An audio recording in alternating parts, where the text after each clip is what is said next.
بطور chief justice justice Umar Ata Bandial کا دور تنازعات سے بھرپور رہا اور شاید پہلی بار ایسا ہوا کہ پارلیمنٹ نے سپریم کورٹ کے فیصلوں کے خلاف قراردادیں منظور کیں۔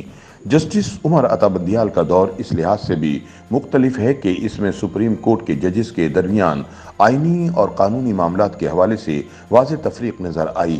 سماعت کرنے والے بینچوں کی تشکیل پر بہت سے اعتراضات حکومت اور دیگر فریقین کی جانب سے سامنے آئے۔ سپریم کورٹ کے از خود اختیارات پر نہ صرف پارلیمنٹ بلکہ ججز کے نقطہ نظر میں بھی واضح فرق سامنے آیا۔ وی نیوز کی ایک رپورٹ کے مطابق کئی اہم مقدمات موجودہ چیف جسٹس عمر عطا بندیال کے دور میں شروع ہوئے اور ابھی تک زیر التوا ہیں۔ سوال یہ ہے کہ کیا ان مقدمات کا فیصلہ موجودہ چیف جسٹس کے دور میں ہو پائے گا؟ یہ سوال اس لیے بھی اہم ہے کہ ان مقدمات کے فیصلے ملکی سیاست اور انتظامی معاملات پر گہرے اثرات مرتب کریں گے۔ اس سال اپریل کے شروع میں پارلیمنٹ نے supreme court practice and procedure act کی منظوری دی، جس کی روح سے بینچوں کی تشکیل اور از خود اختیارات کا استعمال چیف جسٹس کی بجائے سپریم کورٹ کے 3 سینئر ترین ججوں پر مشتمل کمیٹی کے سپرد کیا گیا۔ قومی اسمبلی اور سینٹ سے منظوری کے بعد صدر مملکت کی جانب سے ابھی اس بل پر دستخط ہونا باقی تھے کہ 13 اپریل کو چیف جسٹس کی سربراہی میں سپریم کورٹ نے مذکورہ بل کو عدلیہ کی آزادی میں مداخلت قرار دیتے ہوئے اس پر حکم امتناع جاری کر دیا اور تاحال یہ مقدمہ عدالت میں زیر التوا ہے۔ یہاں یہ بات بھی قابل ذکر ہے کہ نامزد چیف جسٹس جسٹس قاضی فائز عیسیٰ نے پریکٹس اینڈ پروسیجر بل کی منظوری کے بعد کسی بھی بینچ کا حصہ بننے سے انکار کر دیا تھا۔ عدالت میں اپنے خصوصی نوٹ کے ذریعے انہوں نے واضح کیا کہ پریکٹس اینڈ پروسیجر بل چونکہ اب قانون کا حصہ ہے، اس لیے چیف جسٹس کی جانب سے 3 سینئر موسٹ ججز کی مشاورت کے بغیر بینچوں کی تشکیل غیر آئینی ہے۔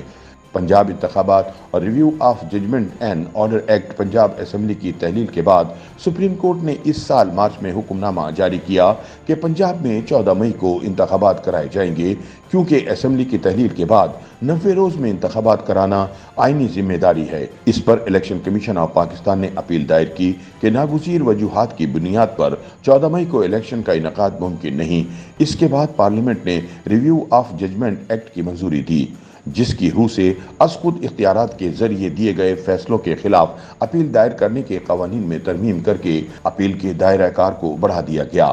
سپریم کورٹ کا 3 رکنی bench chief justice Umar Ata Bandial کی سربراہی میں مذکورہ مقدمے کی سماعت کر رہا ہے اور اس مقدمے کا فیصلہ ہونا ابھی باقی ہے۔ 9 مئی واقعات کے بعد 102 افراد کو ملٹری کورٹس کی تحویل میں دیا گیا، جس کے خلاف P T I chairman Imran Khan اور بیرسٹر اعتزاز احسن کی درخواستیں زیر سماعت ہیں۔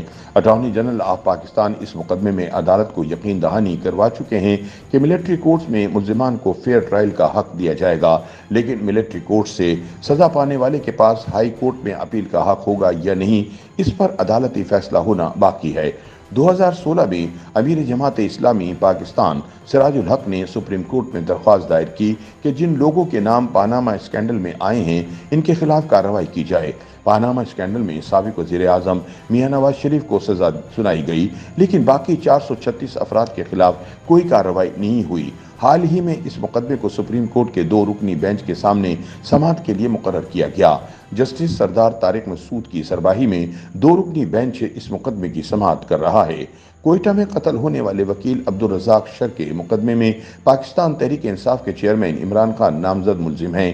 انہوں نے اس قتل کی ایف آئی آر سے اخراج کے لیے سپریم کورٹ میں درخواست دائر کر رکھی ہے۔ اس مقدمے کا فیصلہ بھی ملک کی سیاست اور قانون پر دور رس اثرات کا حامل ہوگا، کیونکہ عمران خان کو ملزم نامزد کیا گیا ہے۔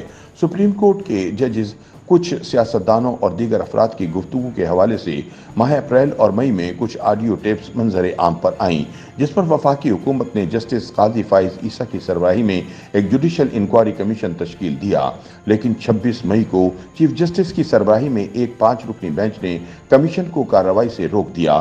اس معاملے پر بھی حتمی فیصلہ آنا ابھی باقی ہے۔